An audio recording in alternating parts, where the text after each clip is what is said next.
Queridos, é um grande prazer poder reencontrá-los para o culto a Deus, culto de adoração a Deus, pela Primeira Igreja Presbiteriana de Tampa Bay.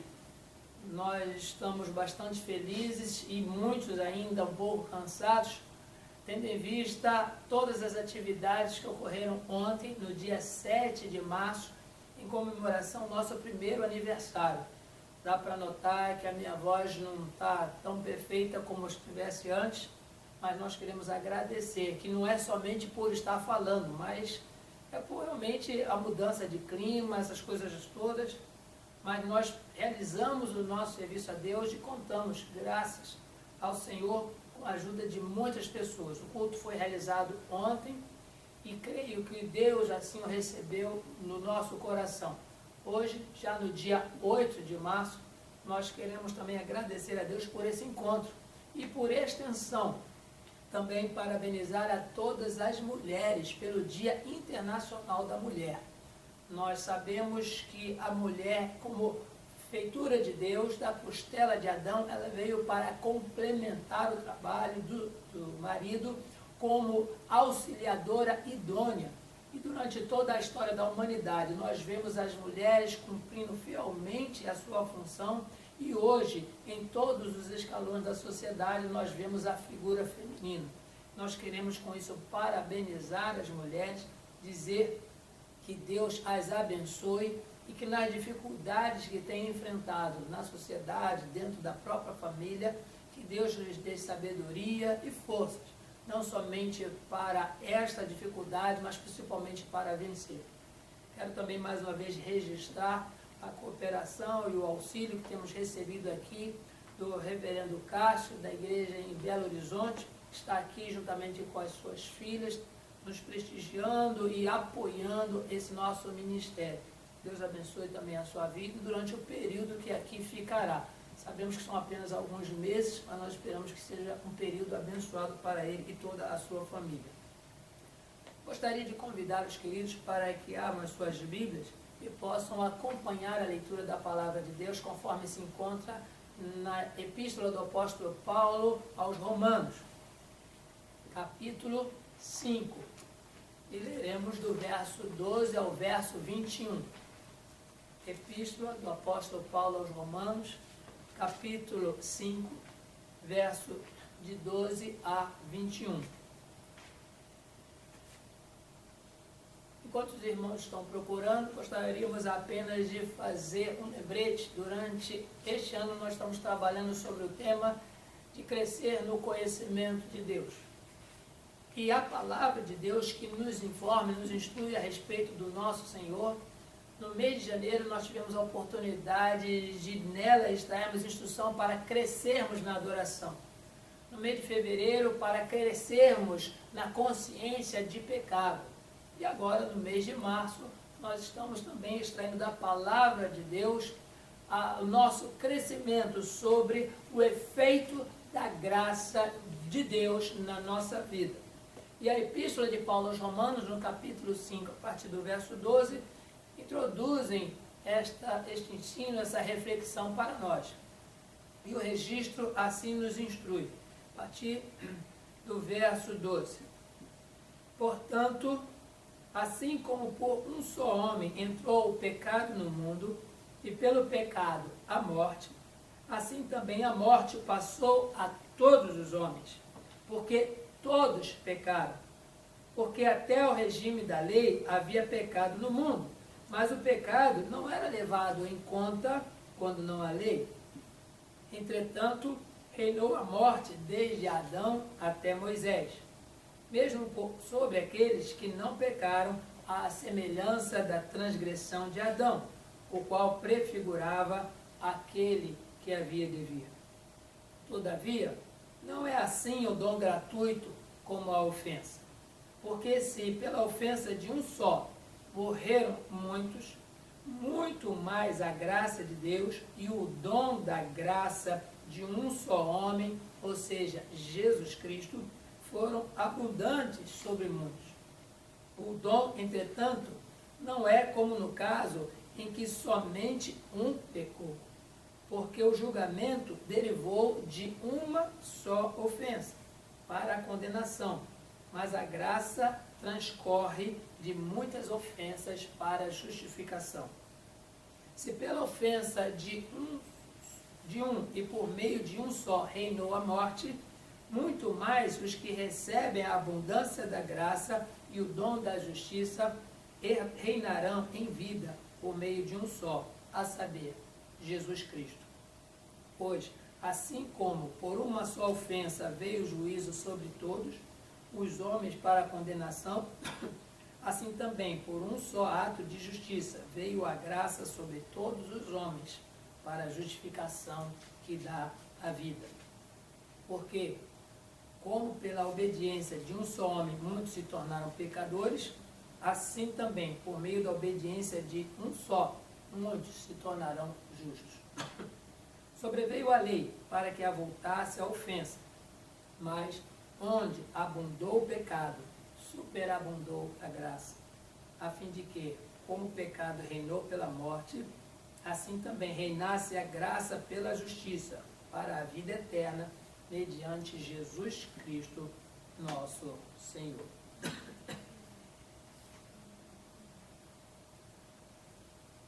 Queridos, esse texto fala de história e também fala de providência de Deus.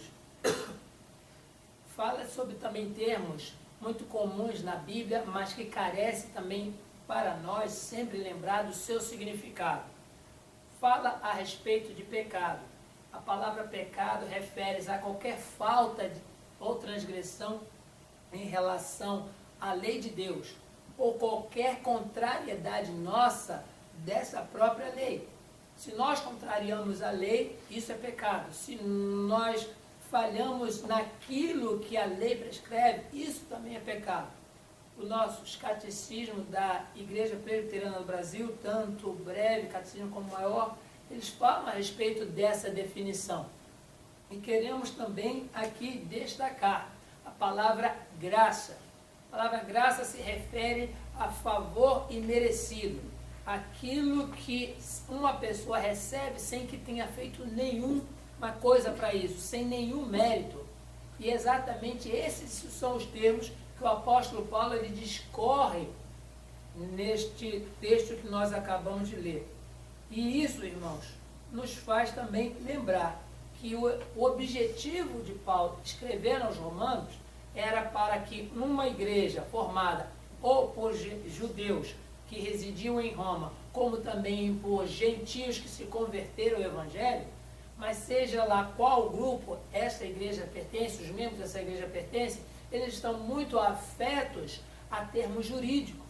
A Epístola aos Romanos ela é carregada de termos jurídicos como condenação, como sentença, como perdição, como acusação, como absolvição, como justificação. Esses são termos jurídicos, mas que eram muito familiares aos romanos. Sabemos que a época que Jesus viveu, a época do início da igreja, era Roma que dominava toda aquela região, por isso eles estavam muito familiarizados com isso. E Paulo se sentia muito à vontade, porque ele era, antes da sua conversão, um fariseu convicto, mas ele era romano de nascimento. Então ele tinha essa carga de instrução, o que lhe facilitava muito escrever aos romanos, a fim de que eles soubessem o que significa a lei e o que significa graça.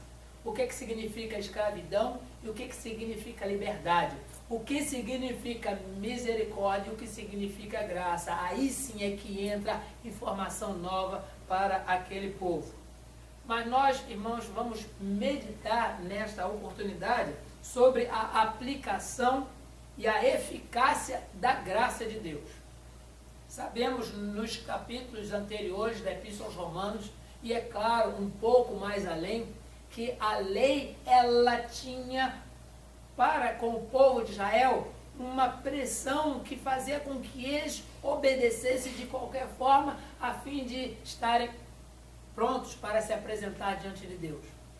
Mas nós sabemos que desde antes de Moisés e depois de Moisés, ninguém nunca conseguiu cumprir os únicos 10 mandamentos.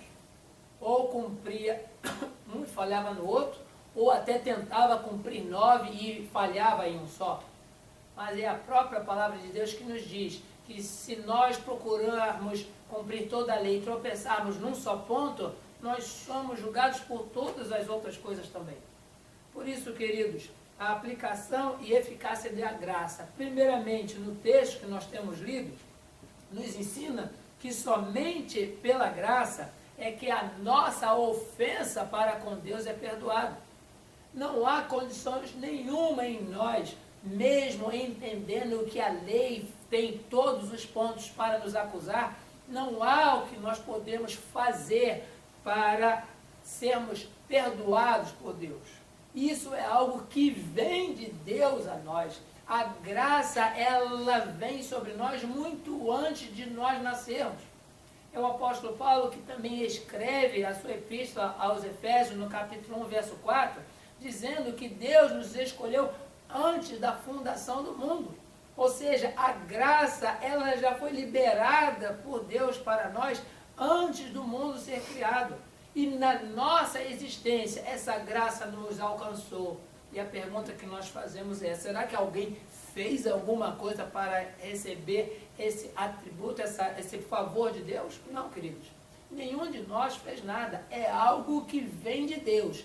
E somente pela graça nós temos a nossa ofensa para com Deus, para com a sua lei perdoada. Não há outro caminho. É a graça de Deus sobre nós que apaga todas as nossas transgressões. Somente é a graça de Deus que faz com que nós sejamos aceitos diante dele. Não é por outro motivo que um dos 5 solas da Reforma Protestante menciona que é só a graça. Exatamente para combater aqueles que diziam que a salvação ela podia ser realizada pelas obras. Não pode ser realizada pelas obras a nossa salvação, somente pela graça. Outra coisa, irmãos, dizendo texto, que somente pela graça, somente a graça encobre todas as ofensas. Alguém pode comprar alguma coisa no mercado, 2 coisas, 3 coisas. Mas vai entender que às vezes quando chega a fatura do cartão de crédito, ou vai olhar o extrato do banco, vê que de tudo aquilo que comprou, dá para pagar somente algumas coisas. As outras acabam se empurrando para o mês seguinte, vai protelando, vai procrastinando, vai fazendo tudo para adiar. É bem diferente em relação à graça de Deus, porque ela não é eficaz para o perdão de alguns pecados. Somente a graça, ela encobre todas as ofensas, não somente aquelas que eu lembro e confesso, mas aquelas que eu esqueci, e eu sei que eu esqueci de algumas delas, que fazem com que eu, diante de Deus, não esteja apto. Mas Deus, pela sua infinita graça, Ele faz com que todas as ofensas, elas sejam perdoadas. As minhas ofensas passadas antes de ter Cristo como Salvador, antes de confessar a Cristo como Senhor, e as ofensas que eu cometi depois de ter essa transformação interior pelo Espírito Santo.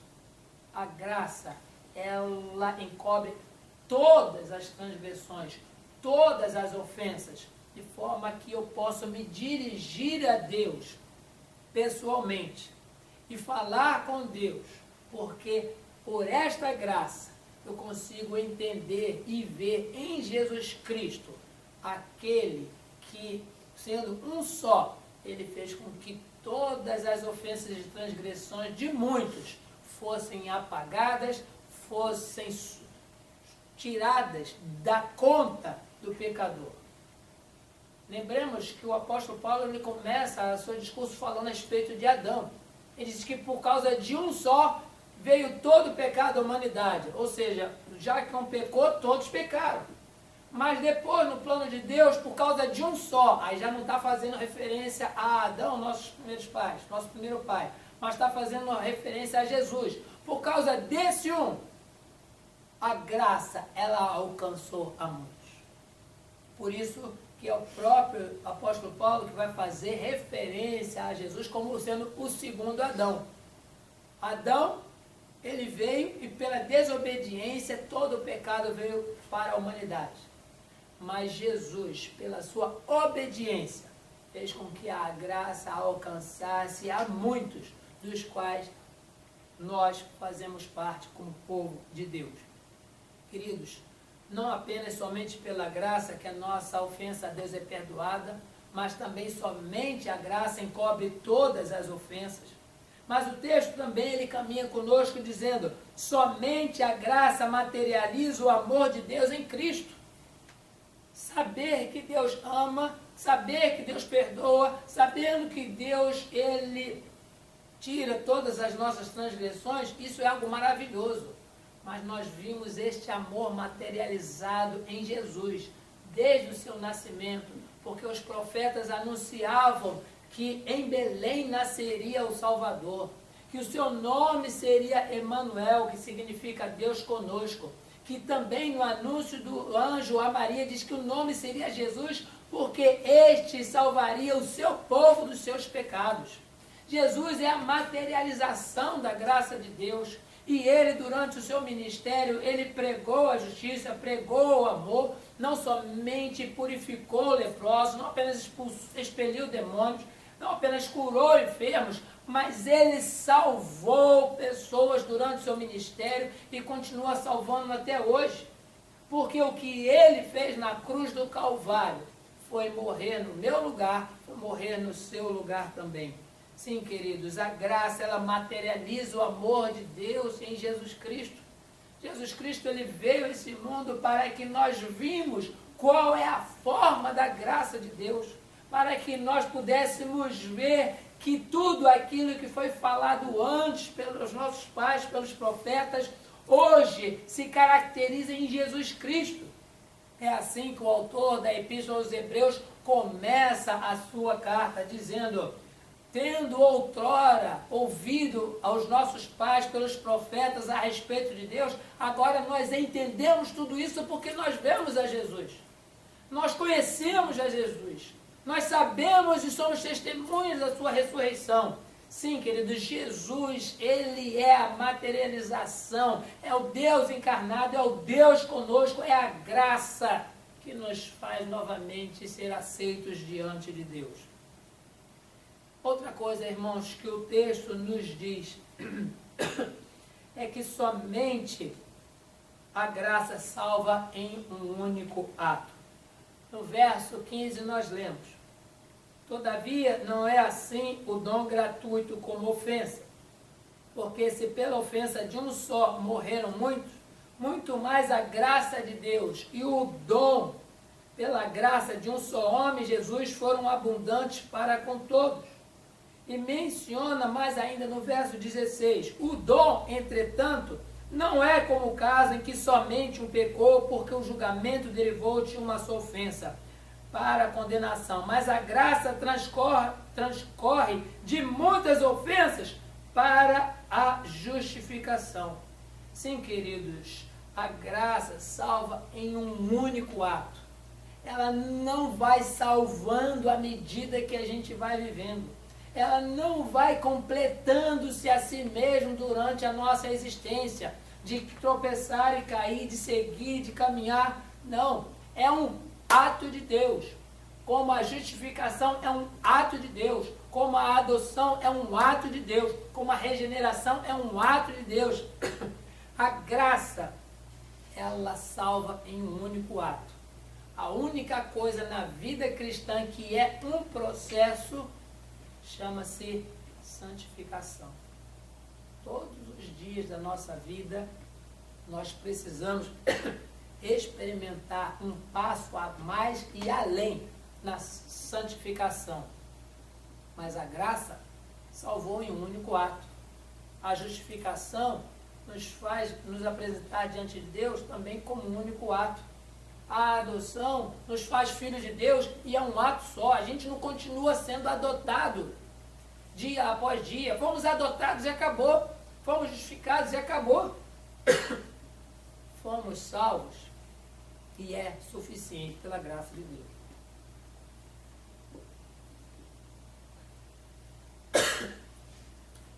Ainda, queridos, o texto, ele nos traz mais uma reflexão.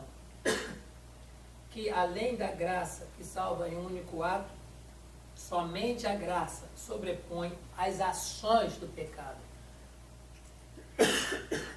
Por que nós mencionamos isso? Porque nós sabemos que o pecado, ele continua ainda nos assediando.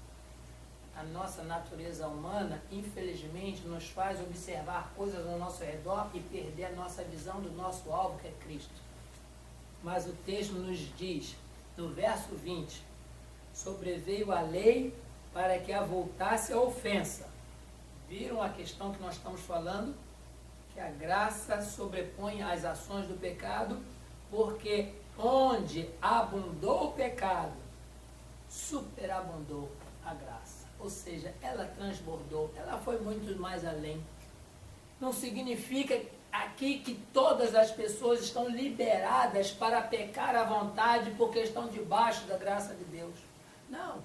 Isso aqui está dizendo que por mais dificuldade que nós tenhamos na vida cristã, nós precisamos ter a confiança de que a graça sobrepõe as ações do pecado. Para Deus, mesmo entristecendo o espírito com as nossas más ações, ainda com os nossos pecados, isso jamais vai fazer com que a graça de Deus diminua na nossa vida e perca a sua eficácia na salvação. O nosso pecado, se ele completamente nos afastasse de Deus, depois de sermos alcançados pela graça, isso faria com que fosse ineficaz, que fosse em vão a morte de Cristo. Mas ele morreu uma só vez. A graça, ela agiu em nós como um ato único. E por mais terrível que nós vejamos que seja o combate da vida cristã, a Bíblia nos diz e nos assegura, onde abundou o pecado, superabundou a graça. Por isso entendemos chamar de irmãos os assassinos que se convertem.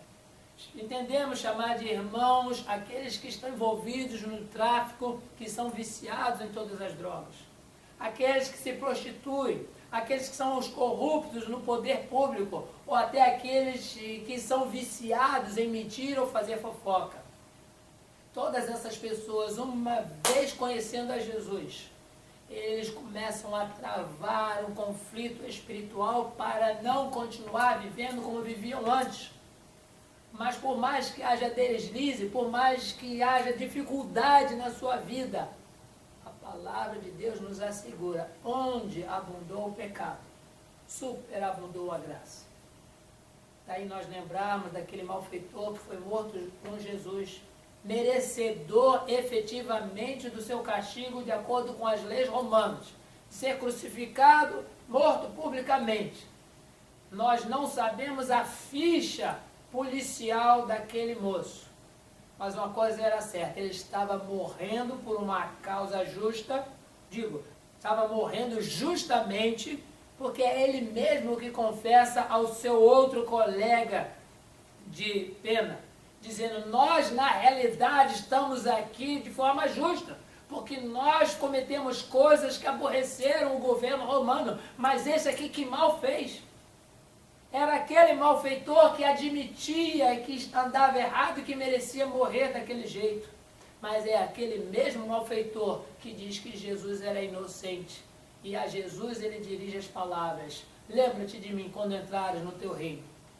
Ele sabia que pela forma como Jesus tinha sido açoitado, conforme ele tinha sido machucado, o destino de Jesus era a morte, mas no coração daquele malfeitor, ele já via Jesus como rei, já via Jesus como Senhor. E a súplica dele foi, lembra-te de mim quando entrares no teu reino. Sim, queridos, onde abundou o pecado, superabundou a graça. E por último, somente pela graça reinaremos com Cristo.